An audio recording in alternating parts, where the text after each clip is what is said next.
손에 nước cái này khỏi đây thôi.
Happy Vesago.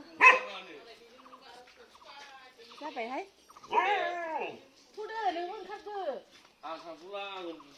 Ê dạ. Thu trên thằng năm thế này thu đưa.